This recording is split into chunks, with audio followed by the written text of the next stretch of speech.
नमस्कार दोस्तों, YouTube channel Ravi LLB में आपका स्वागत है। आज के वीडियो में हम संपत्ति अंतरण अधिनियम 1882 के महत्वपूर्ण टॉपिक बंधक के विषय में जानकारी देने वाले हैं। और बंधक से संबंधित क्वेश्चन आपको LLB, LLM, PCSJ, higher judicial service से तमाम प्रतियोगी परीक्षाओं में पूछे जाते हैं। और आज के वीडियो में जो हमने टॉपिक को कवर किया है वो है धारा 58 बंधक की परिभाषा, धारा 58A बंधक के आवश्यक तत्व, धारा 59 बंधक कब हस्तांतरण पत्र द्वारा किया जाना चाहिए।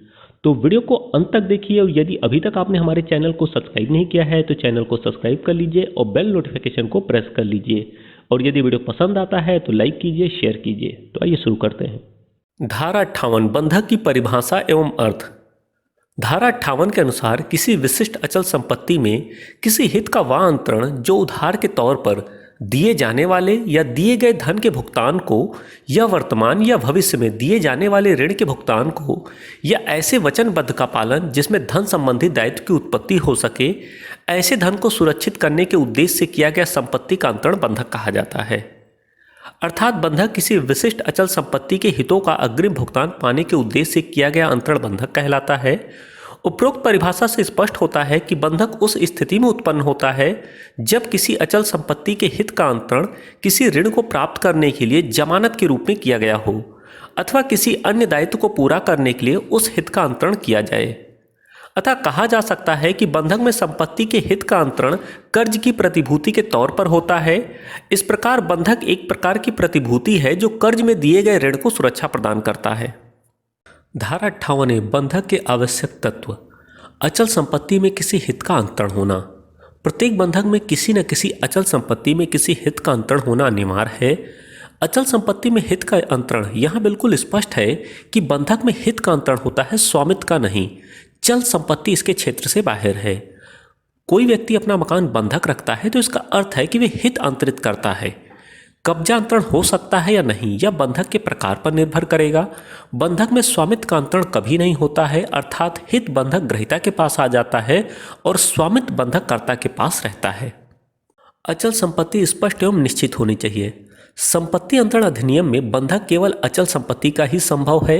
अचल संपत्ति की स्थिति एवं विवरण एवं प्रकृति इस प्रकार की होनी चाहिए कि बंधक विलेख में ही उसे तुरंत पहचाना जा सके।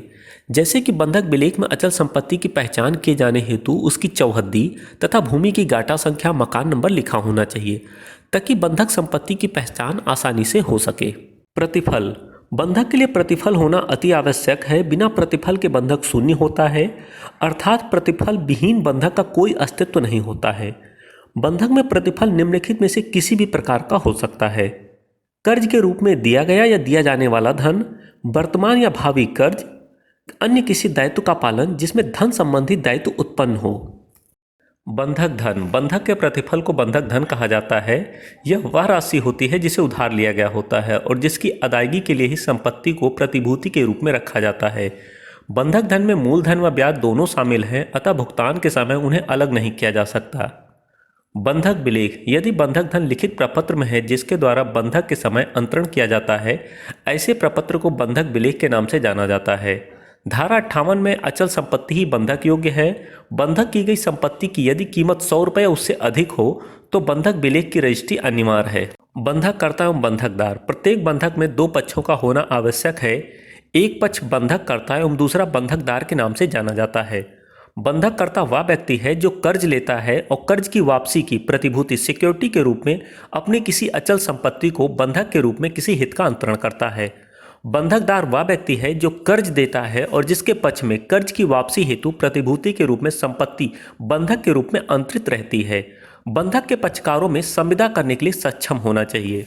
धारा 59 बंधक कब हस्तांतरण पत्र द्वारा किया जाना चाहिए। धारा 59 यह निर्देश देती है कि बंधक की धनराशि 100 रुपये या उससे अधिक होने पर उसे रजिस्टर्ड होना चाहिए तथा कम से कम 2 साक्षियों द्वारा प्रमाणित तथा बंधक कर्ता द्वारा हस्ताक्षरित होना चाहिए। ऐसे दस्तावेज जो किसी संपत्ति पर कोई बंधक या हित उत्पन्न नहीं करते और जो भूतकालीन संव्यवहार के अभिलेख मात्र हैं, साक्ष्य में ऐसे दस्तावेजों की ग्रहीता के लिए रजिस्ट्रेशन की आवश्यकता नहीं है। रजिस्ट्रेशन के लिए दस्तावेज में संव्यवहार से संबंधित सभी आवश्यक बातों का उल्लेख आवश्यक है। 1929 के संशोधन द्वारा अधिनियम में 59 का को एक नई धारा के रूप में शामिल किया गया, जिसके अनुसार बंधककर्ताओं एवं बंधकदारों के अंतर्गत वे व्यक्ति भी शामिल होंगे जिन्हें उनमें हक प्राप्त हुआ है, अर्थात इनके उत्तराधिकारियों को भी शामिल किया गया है। उत्तर प्रदेश में प्रतिभूति मूलधन चाहे जितना भी हो, बंधक का पंजीकरण आवश्यक है। सादा बंधक का पंजीकरण अनिवार्य है। उम्मीद करते हैं दोस्तों आज का वीडियो आपको पसंद आया होगा। यदि वीडियो पसंद आया तो लाइक करें, शेयर करें, कमेंट करें। और यदि अभी तक आपने हमारे चैनल को सब्सक्राइब नहीं किया है तो चैनल को सब्सक्राइब कर लीजिए और बेल नोटिफिकेशन को प्रेस कर लीजिए ताकि आने वाले नए वीडियो मिले आपको सबसे पहले। तो मिलते हैं एक नए वीडियो में, तब तक के लिए नमस्कार।